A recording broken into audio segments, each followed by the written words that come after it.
Nama Bapa dan Putra dan Roh Kudus.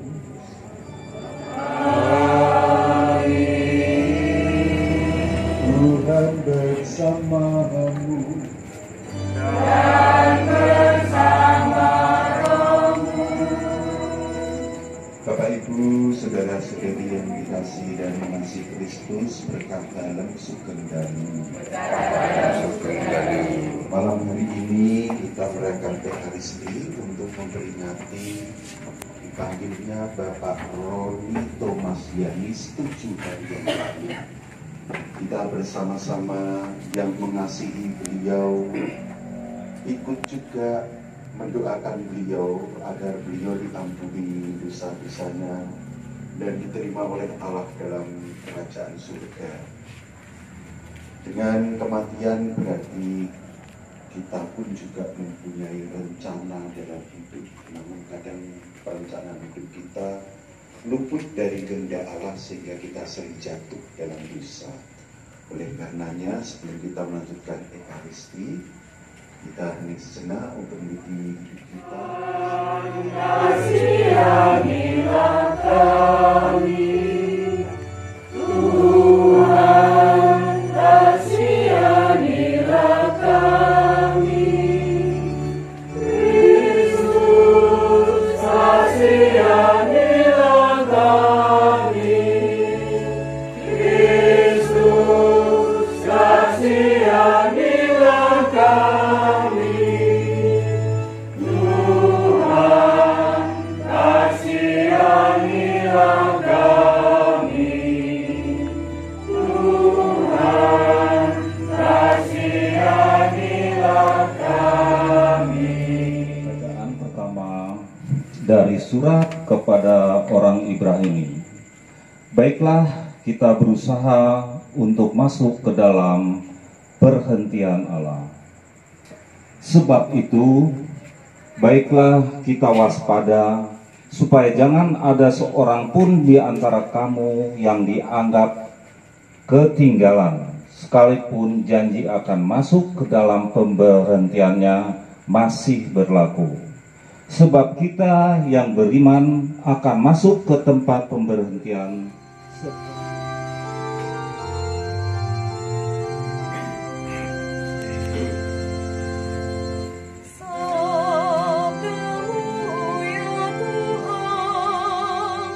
Adalah roh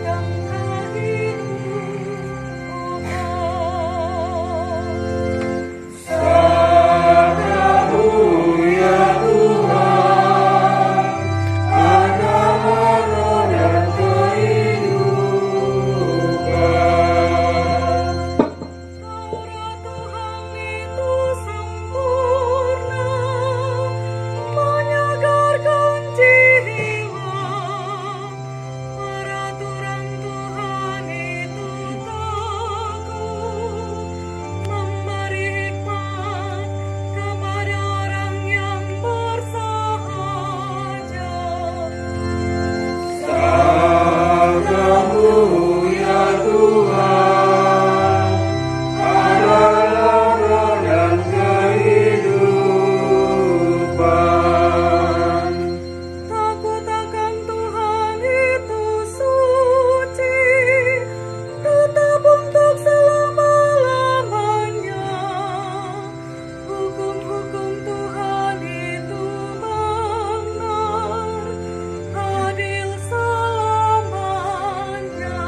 Tuhan bersamamu dan bersama rohmu. Inilah Injil suci menurut Yohanes. Dimuliakanlah Katakan dalam bacaan hari ini, malam hari ini, bahwa Tuhan itu ternyata sudah menyediakan tempat bagi kita. Untuk itulah Tuhan yang pernah melawat kita datang ke dunia dan akhirnya naik ke surga menyiapkan tempat bagi kita, agar kita yang menjadi pengikutnya, yang percaya kepadanya, boleh masuk dalam kerajaan surga. Namun bukan berarti kalau misalnya KTP kita itu Katolik pasti otomatis masuk ke sana ya. Nanti dulu, atau kalau kita sudah dibaptis kita pasti otomatis masuk ke sana. Nanti dulu. Itu bukan hanya soal status bahwa kita ini orang Katolik dengan nama baptis kita yang keren-keren. Nama baptis kita yang keren-keren tuh.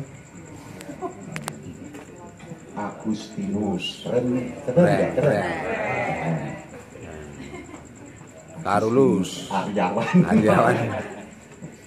Nah, bukan hanya soal status, tetapi harus dikatakan setan itu masih ada di sekitar kita, dan setiap manusia yang hidup di dunia itu mempunyai kecenderungan untuk berbuat dosa. Meskipun baru kecenderungan itu belum dikatakan dosa, harus dikatakan itu.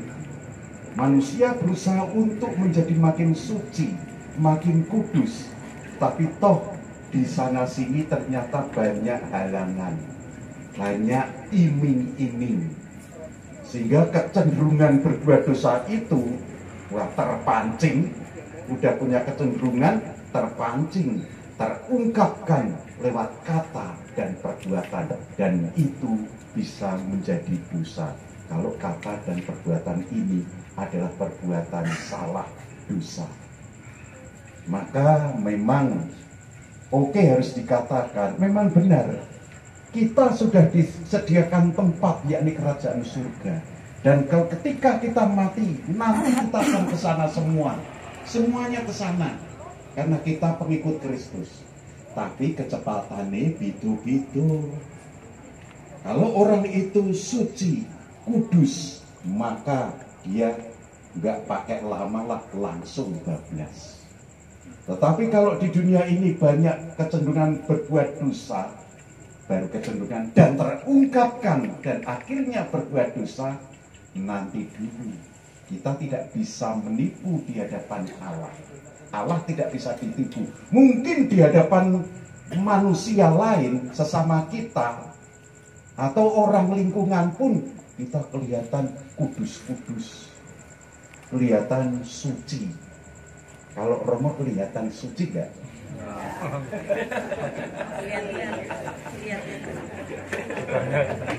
lihat.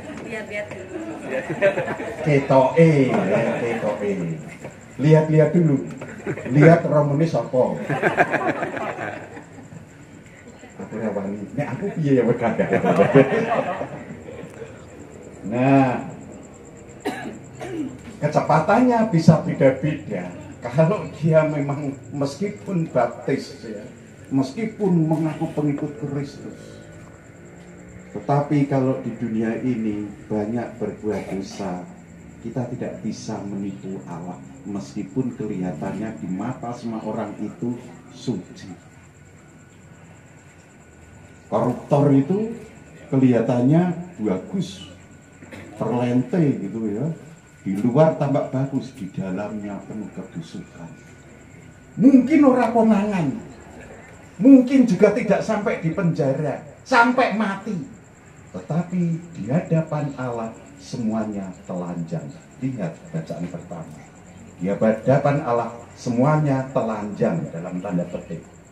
Apa adanya, nggak ada yang bisa ditutupi, semuanya kebuka semua. Oleh karena itu, Kita tahu ya, seperti jawaban terhadap Thomas, Tuhan Yesus menjawab, akulah jalan, kebenaran, dan hidup. Kita tahu bahwa Yesus itu jalannya awake dhewe iki ning kono. Yang percaya kepadanya maka dia akan mengalami hidup selamanya. Selamanya itu maksudnya mungkin raga bisa mati, tetapi roh tetap hidup.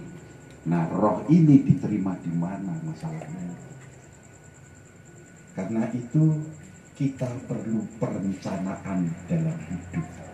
Mumpung isih ana ning donya, ben ora kesuwen mengko nek mlebune swarga. Saya pernah mengamati tanaman yang di dalam pasturan itu kelihatan bagus karena di tengah pasturan itu. Pernah lihat tanaman di dalam pasturan? Paling tekan jendela tak toh? Pernah masuk? Bagus enggak? Padahal saiki elek. Nah, tanaman itu bunga lotus ya. Daunnya yang agak bulat-bulat gitu ya, tanaman air itu.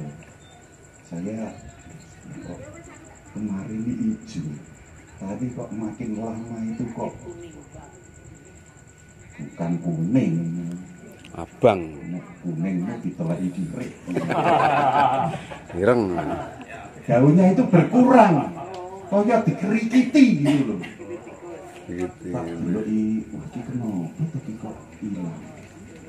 Saya mau jalan ke tengah taman, ngusik siapa acara. Besoknya saya pilih lagi. Makin lama bukan hanya bekas keritan, habis brundul dari gagangnya. Beberapa gagang selot suwe brundul. Di situ apa tadi? Di dalam pasturan dekat Pemeang, tahu nggak? Semoga jangan sampai tahu. Mergo aku nek mepe pakaian jogon jero ning kono ya. Nah, itu ada tanaman jeruk. Urung ngawuh jeruke. Melu. Kalau yang ini lebih sadis lagi, habis daunnya. Belum berbuah, habis. Padahal udah tingginya segini misalnya, habis. Saya lihat ternyata ada ular.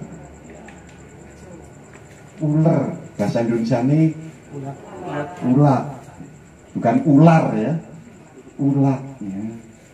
Nah ini ada ulatnya. Tak beli, wah, tak jipuk, tak iga. Tak pilih meneh, lha kok sing sebelah kono ana sebelah kene, wah waktu kurang cukup bagi ono acara. Habis, sudah habis pindah ke tanaman lainnya. Tapi yang menarik, yang di pohon jeruk itu ternyata ada kepompong.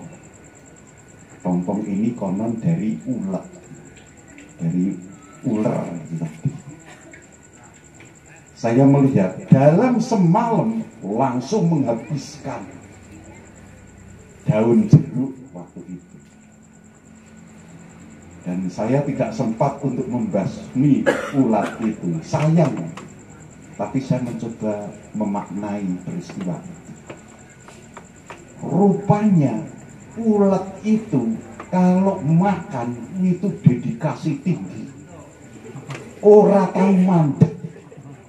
Rikiti terus nganti ular iki lemu kae. Ulatnya turun rikiti terus nganti godhonge nek urung entek, urung mandek.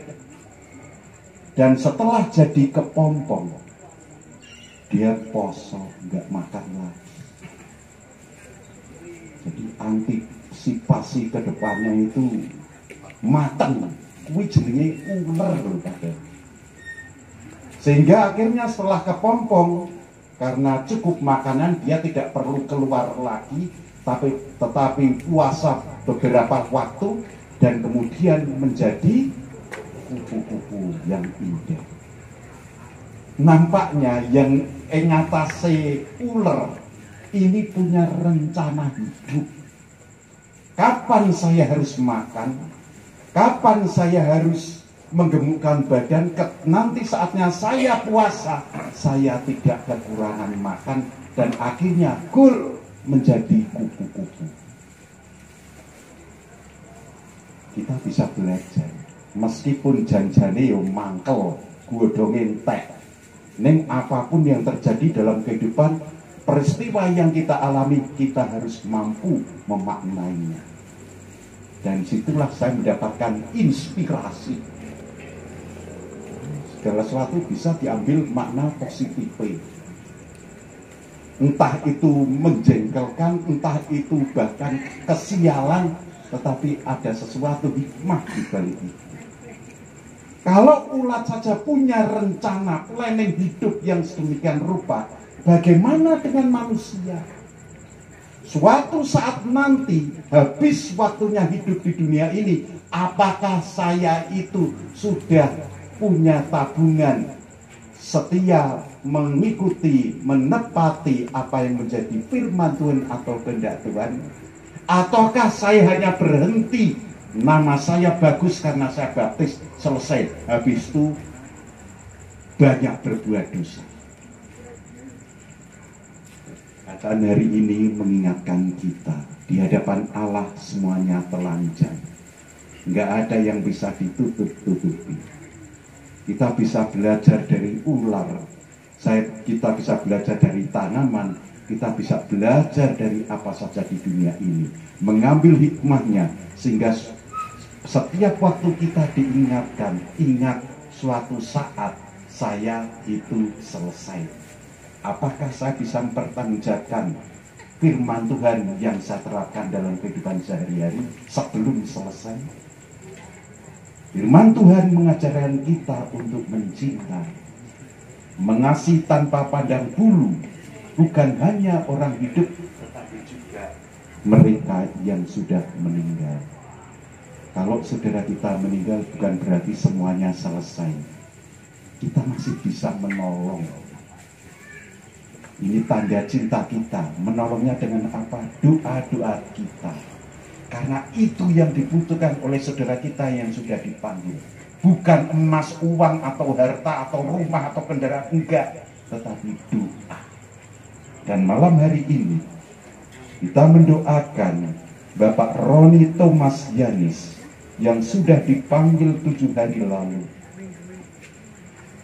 Kita doakan beliau sebagai wujud cinta kasih kita kepada beliau, agar Bapak Roni diampuni dosa-dosanya dan diterima oleh Allah dalam kerajaan surga. Marilah kita. Bagi arwah saudara kita, Bapak Roni Thomas Yanis yang telah menghadap Bapa, semoga ia menempati tempat yang telah disediakan oleh Yesus bagi orang-orang yang mengimaninya. Kami mohon, kabulkanlah doa kami ya Tuhan. Bagi sanak keluarga yang ditinggalkannya, semoga Bapa di surga memberikan penghiburan, ketabahan, serta keteguhan kepada keluarga yang ditinggalkan, dan berkat pengharapan yang kuat.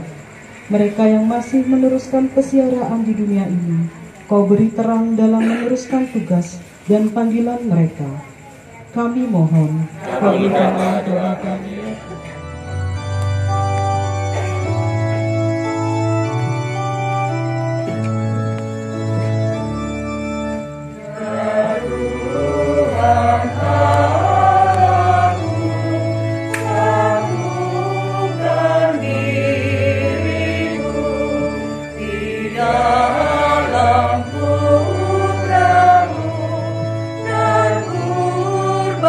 Salibnya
surga, dimuliakanlah namamu. Datanglah kerajaanmu, jadilah kehendakmu di atas bumi seperti di dalam surga. Berilah kami rezeki pada hari ini, dan ampunilah kesalahan kami, seperti kami pun mengampuni yang bersalah kepada kami. Dan janganlah masukkan kami ke dalam pencobaan, tetapi bebaskanlah kami dari yang jahat.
dan keharuman bunga, melambangkan kemuliaan dan keharuman namamu. Kami mohon berkatilah bunga di depan altar ini, yang akan kami taburkan pada makam hamba-Mu yang telah Engkau panggil. Semoga taburan bunga ini dan keharumannya menghadirkan kemuliaan-Mu yang memenuhi bumi dan hamba-Mu ini dengan pengantaran Kristus Tuhan kami. Amin.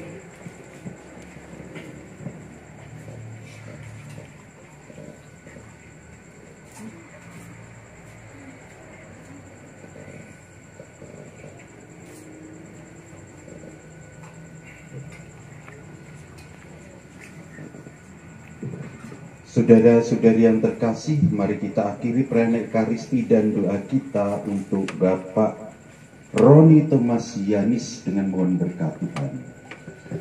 Tuhan bersamamu Dan bersama rohmu. Semoga Allah yang Maha Kuasa memberkati saudara sekalian, Bapa dan Putra dan Roh Kudus.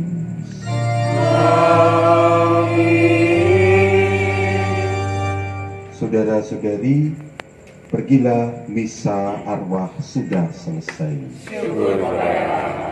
Lagu penutup, lagu nomor 35, halaman 180, buku baru halaman 173.